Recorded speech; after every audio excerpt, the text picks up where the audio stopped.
इसके पूर्व मैंने आप लोगों को अधिगम पढ़ाया था। अब आज मैं वो आपकी इकाई 1 और इकाई 2 ख़त्म हो गई। आज हम इकाई 3 में स्मृति एवं विस्मरण पाठ 4 पढ़ाने जा रहे हैं। स्मृति एवं विस्मरण आप सभी मनुष्य जो हैं वो सभी प्रकार के जीवों से श्रेष्ठ हैं, जिनको मनुष्य ने बुद्धि दी है। वह बुद्धि जिसे व्यक्ति सोचता है, समझता है, सीखता है और उसे स्मरण रखता है। स्मरण का तात्पर्य होता है बच्चों कि जो भी वस्तु, जो भी बातें, जो भी दृश्य, घटना, कुछ भी जो हम बाहरी उत्तेजना देखते हैं और सीखते हैं, पहचानते हैं, वो हमारे चेतन पर अंकित हो जाता है। जो हमारा चेतन मस्तिष्क होता है, जो देखता है, समझता है, ज्ञान प्राप्त करता है, उस पर अंकित हो जाता है सारी बातें। और वह जैसे जैसे नई बातें हम सीखते जाते हैं, पुरानी जो पिछली बातें होती हैं हमारे सब अर्ध चेतन में इकट्ठा होती जाती हैं और वो इकट्ठा रहती हैं वहाँ पर। जब भी हमें ज़रूरत होती है उन बातों को, जब हम चाहते हैं उनको फिर से हम जब स्मरण करना चाहते हैं या उनकी ज़रूरत होती है तो उसे हम पुनः फिर चेतन पर वापस ले आते हैं। जब चेतन पर हम अपनी पूर्व सीखी हुई बातों को हूबहू जब प्रकट करते हैं, उसी को हम स्मरण कहते हैं। तो स्मरण में आज हम आप लोगों को बताने जा रहे हैं स्मृति का अर्थ एवं परिभाषा और उनके तत्व। इसके अंदर इसमें उत्तम स्मृति की विशेषताएं या लक्षण, स्मृति की अर्थ एवं परिभाषा, उत्तम स्मृति की विशेषताएं या लक्षण और स्मृति के तत्व, इन बातों की हम चर्चा करेंगे। तो बच्चों, जैसा कि मैंने आपको समझाया कि मनुष्य एक ऐसा प्राणी है जो उन्नत स्मरण शक्ति से संपन्न है। स्मृति मनुष्य में निहित एक विशिष्ट शक्ति का नाम है। यह एक ऐसी योग्यता है जिसमें व्यक्ति सीखी गई विषय सामग्री को धारण करता है तथा धारणा से सूचना को एकत्रित कर सूचना को उत्तेजनाओं के प्रत्युत्तर में पुनः उत्पादित कर अधिगम सामग्री को पहचानता है। इसी को हम स्मृति कहते हैं। प्राचीन भारत में वेदों को स्मृति के माध्यम से संचित तथा हस्तांतरित किया गया था और स्मृति का मानव के जीवन में बहुत ही अधिक महत्व है। स्मृति के अर्थ की जब बात करते हैं तो सामान्य स्मृति का अर्थ है किसी ज्ञान या अनुभव को याद करना। स्मृति के संबंध में प्रचलित अनोखी शक्ति विषयक धारणा धीरे धीरे मानसिक प्रक्रिया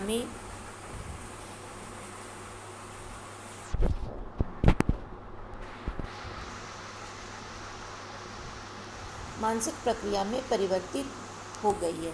अतः स्मृति का अर्थ समझने के लिए इसकी प्रक्रिया को भी समझना आवश्यक है। अब आप देखिए, मनुष्य ज्ञानेंद्रियों के माध्यम से अर्जित उत्तेजना यानी कि जो प्राप्त करते हैं वातावरण से उत्तेजना, उसके मस्तिष्क में संस्कार के रूप में अंकित होती जाती है और इस भांति वातावरण की प्रत्येक उत्तेजना का मानव मस्तिष्क में एक संस्कार बन जाता है।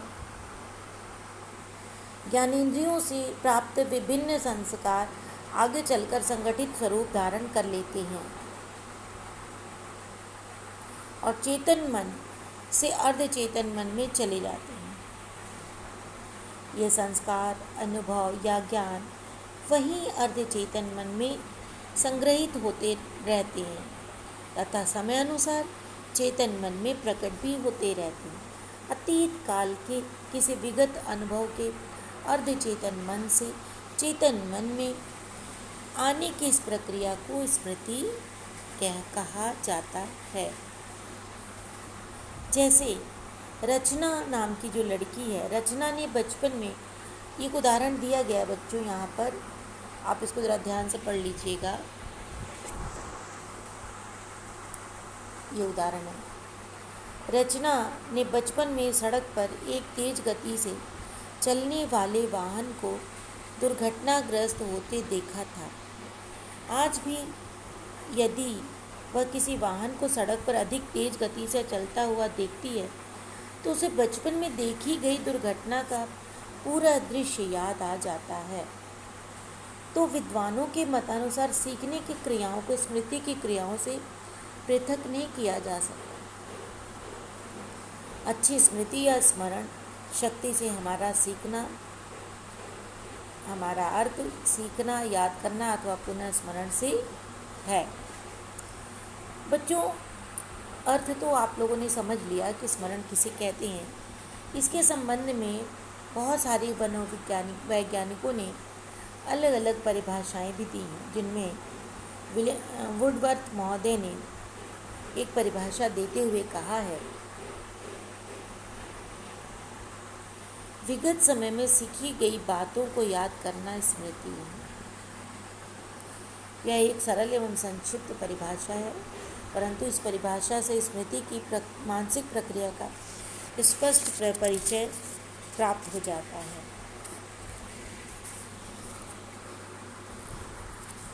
दूसरी परिभाषा मैकडूगल महोदय की है, जिन्होंने कहा है कि घटनाओं को की उस रूप में कल्पना करना जिस प्रकार भूतकाल में उसका अनुभव किया गया और उन्हें अपने ही अनुभव के रूप में पहचानना ही स्मृति है। विलियम जेम्स ने कहा कि स्मृति चेतना से पृथक होने के पश्चात मन के अतीत दशा का ज्ञान दे। यह एक अतिरिक्त चेतना है जिसे पूर्व में विचरित किया गया था। स्पष्ट है कि इस परिभाषा में स्मृति को अतीत की दशा का ज्ञान माना गया। इसी प्रकार से रास महोदय ने, स्टाउट महोदय ने, रायबर्न महोदय ने और आइजेनिक महोदय ने, हिलगार्ड, एटकिंसन और चैपलिन महोदय ने अलग अलग स्मृति की परिभाषाएं दी। इन सभी परिभाषाओं के सार के रूप में कहा जा सकता है कि स्मृति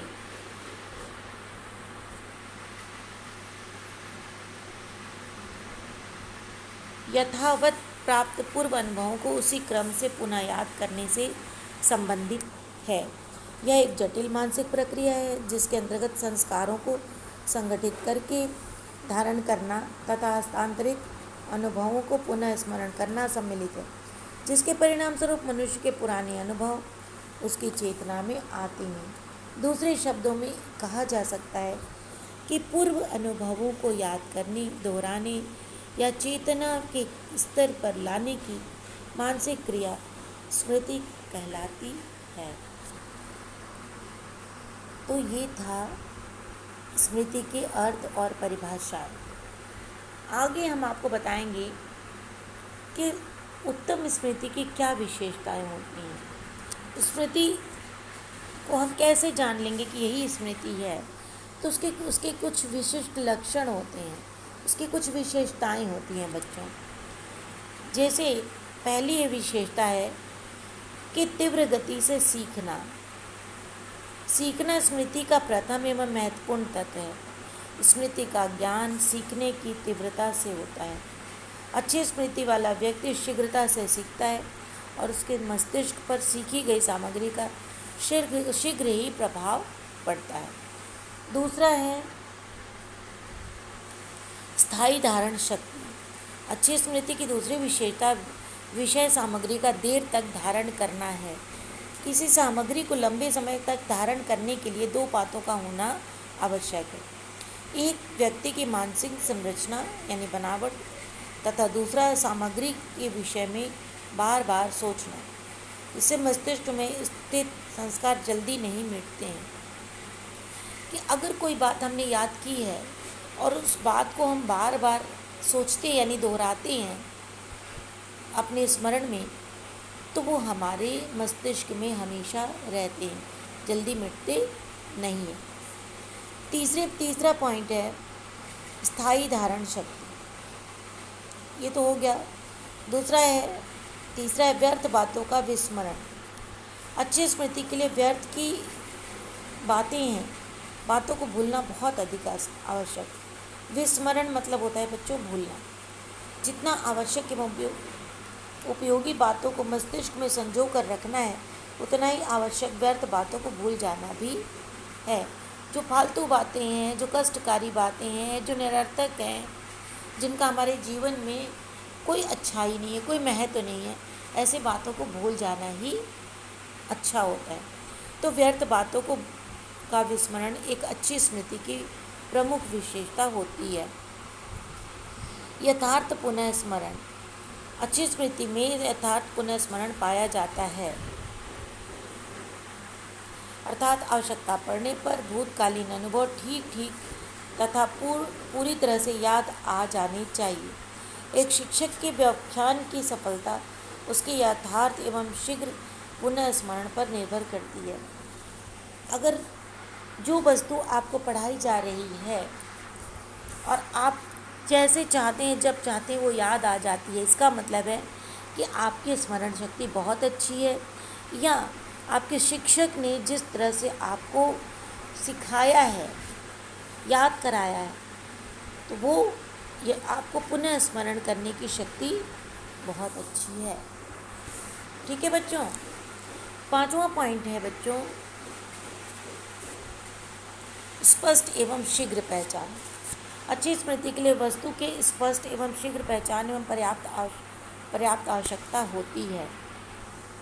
उपादेयता अर्थात सीखी गया ज्ञान तभी उत्पादक होता है या उपादेय होता है जब वह समय पड़ने पर उपयुक्त अवसर पर याद आ जाए। अंत्याक्षरी प्रतियोगिता के अवसर पर यदि याद की गई कविताएं सही समय पर न याद आएँ तो वो अनुपयोगी हो जाती हैं, यानी कि वो विस्मरित हो जाती हैं। तो कोई भी सीखना, जो भी आपने जीवन में सीखा हो और आपको कभी समय पर उसको ज़रूरत पड़ जाती है और वो वस्तु याद आ जाता है, तो उसको स्मरण हम कहते हैं, और वही सीखने की उपयोगिता भी होती है। किसी वस्तु को हम इसीलिए सीखते हैं ताकि उसका स्मरण हमारे जीवन में काम दे, हमें इस्तेमाल हो जाए, उसका उपयोगी हो। ठीक है ना बच्चों। अब है स्मृति के तत्व। स्मृति के 4 प्रमुख तत्व होते हैं। इसको ये परीक्षा में बहुत आता है बच्चों, तो कृपया इनको ध्यान से पढ़ लीजिएगा, समझ लीजिएगा। स्मृति के प्रमुख 4 तत्व होते हैं। एक तो है सीखना, फिर है धारण, फिर पुनः स्मरण या प्रत्यास्मरण, और उसके बाद है पहचान या प्रतिभिज्ञा। सीखना, धारण, पुनः स्मरण तथा पहचान, ये 4 जब तक तत्व नहीं होंगे तब तक स्मरण नहीं होगा, तब तक स्मृति नहीं कहलाएगी। स्मृति के लिए सबसे पहले सीखना होता है। जब व्यक्ति सीखता है, यानी सीखना या अधिगम स्मृति की आधारभूत तत्व है।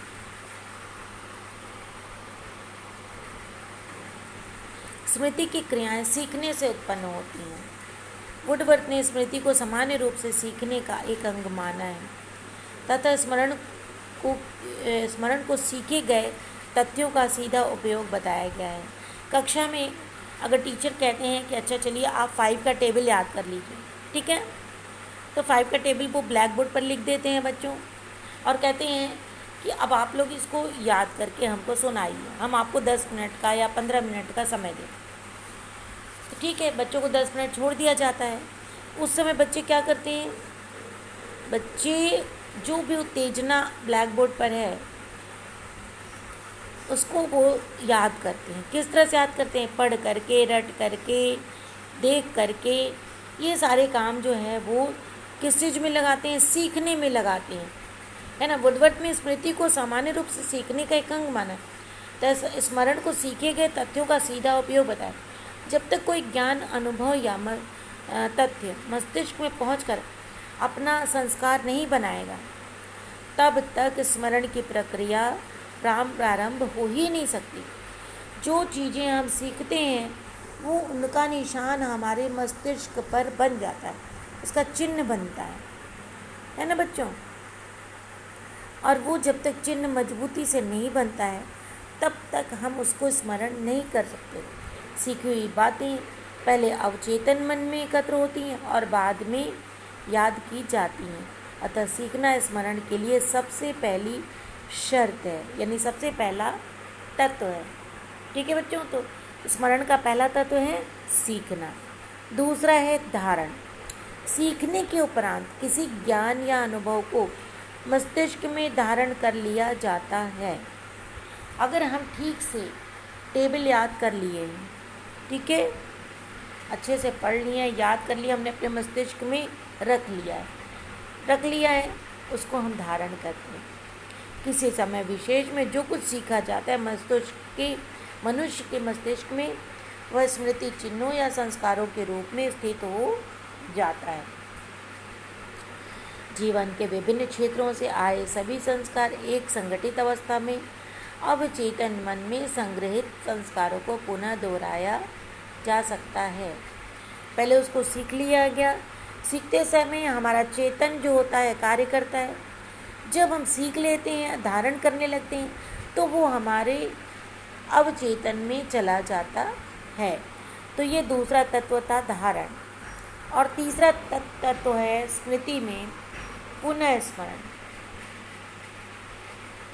अब आप क्या देखिए, जब हम बच्चों को टेबल लिखवाते हैं फिर उसको याद करवाते हैं, ठीक है, बच्चे ने सीखा और उसको धारण कर लिया, ठीक।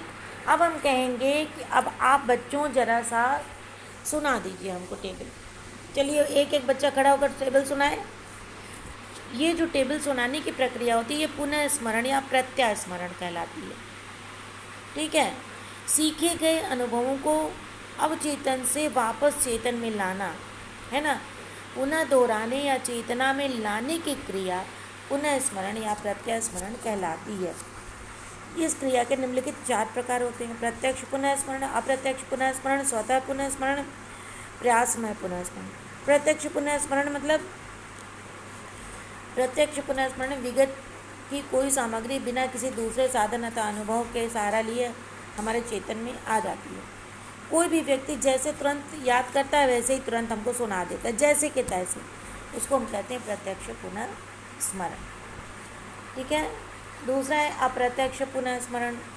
अप्रत्यक्ष पुनः स्मरण में विगत में कोई सामग्री किसी अन्य वस्तु अनुभव के माध्यम से हमारे चेतन मन में उपस्थित होती है। जैसे मित्र के पुत्र को देखकर हमने अपने मित्र की याद आ जाती है, ठीक है।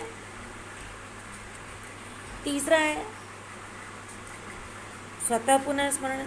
स्वतः पुनः स्मरण में व्यक्ति को बिना किसी प्रयास के अनायास ही किसी संबंधित वस्तु, घटना या व्यक्ति का स्मरण हो आता है। यानी बैठे बैठे हमारे मानस पटल पर हमें अचानक अपने दोस्तों की याद आ जाती है, या हम कहीं घूमने जाते हैं वहाँ की बात करने लगते हैं, है ना, या इस तरह की कोई चीज़ें हमारे सामने नौका विहार का दृश्य उभर कर आ जाता है। यानी कि यदि हम कहीं गए हैं, कोई बात हमारे समक्ष हुई है, तो बैठे बैठे ही वो बातें अपने आप से हमारे मस्तिष्क में आ जाती हैं, जबकि हम उनको याद नहीं कर रहे हैं, वो अपने आप से मस्तिष्क में आ जाती हैं। जबकि प्रत्यक्ष तो हम तुरंत याद करते हैं, अप्रत्यक्ष मतलब कि हम याद नहीं कर रहे हैं, लेकिन जब हम उस चीज़ को देख रहे हैं तो हमको दूसरी चीज़ का याद स्वतः आभास हो जाता है, स्मरण हो आता है। और स्वतः पुनः स्मरण में बैठे बैठे बिना प्रयास के, बिना किसी आवश्यकता के उस चीज़ का याद हो जाना। चौथा है प्रयासमय पुनः स्मरण। जब भूतकाल के अनुभवों को विशेष प्रयास करके चेतन मन में लाया जाता है तो वह प्रयासमय पुनः स्मरण कहलाता है। जैसे प्रयासमय पुनः स्मरण तब हम करते हैं, मान लीजिए कि कोई वस्तु, कोई बात हो जाती है, किसी शादी में हम जाते हैं और हमसे कोई वस्तु खो जाती है, ठीक है। मान लीजिए हमने अपने गले का हार रखा और वो हमें नहीं मिल रहा है, तब हम क्या करें, प्रयास करते हैं, कोशिश करते हैं कि हमने लास्ट टाइम कब पहना था, फिर किस जगह रखा था, फिर उस वहाँ पर क्या किया था, कैसे हुआ था, फिर हम इस तरह से एक एक बात याद करते हैं, बैठ करके सोचते हैं, तब फिर हम उस वस्तु को ढूंढते हैं और कहाँ कहाँ हम रख के वो करते हैं। तो इस तरह से प्रयास करने के बाद उस वस्तु वो हमें याद आ जाता है सही बात, है ना। तो ये होता है जोर लगा करके स्मरण करना। तुरंत नहीं स्मरण हो रहा है, बल्कि उसको एक बहुत जोर लगा करके प्रयास करके उस बात का हमें ध्यान रखना और चेतना में लाने की कोशिश हम करते हैं, उत्तेजना। अब है आपका चौथा, पहला था सीखना, दूसरा है धारण, पहला है सीखना तत्व, दूसरा है धारण, तीसरा है पुनः स्मरण और चौथा है पहचान तथा या प्रतिभिज्ञा। प्रतिभिज्ञा या पहचान स्मृति का चौथा और अंतिम तत्व है, जिसका शाब्दिक अर्थ है पहले से जाने हुए विषय को पुनः जानना या पहचानना। मान लीजिए कि बच्चे ने टेबल याद किया और टीचर ने कहा चलो भाई सुनाओ। जब बच्चे ने टेबल को दोहराना शुरू कर दिया तो टीचर क्या कहेंगे, नहीं नहीं ये जो होता है ना 5 7 जो नहीं है, 5 7 जो है बच्चा 45 बोल देता है। मान लीजिए 5 7 जो 45 बोल देता है, तो टीचर कहेंगे नहीं नहीं ये तुम्हें याद नहीं हुआ है ठीक से, 5 7 जो 35 होता है।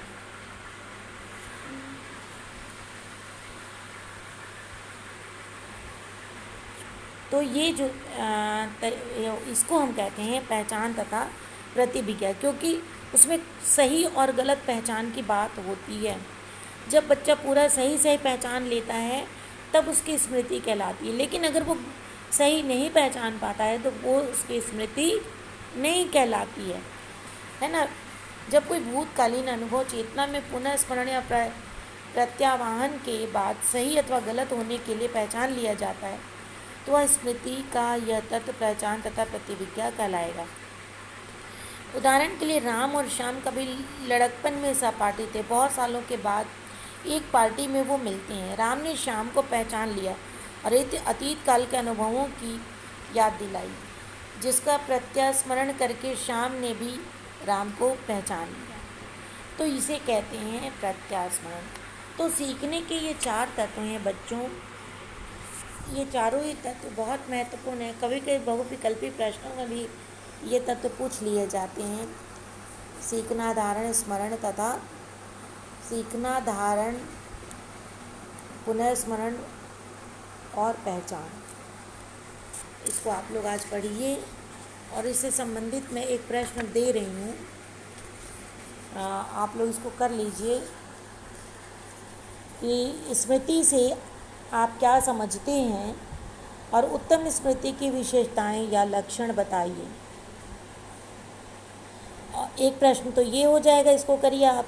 और दूसरा प्रश्न है स्मृति से आप क्या समझते हैं, स्मृति के तत्वों को स्पष्ट कीजिए। थैंक यू बच्चों। आज 27 है, आज 27/8/2020 है। तो आज का ये आपका काम है, इसको आप करके हमको दिखाइए। थैंक यू बच्चों। इसके आगे हम कल पढ़ाएंगे।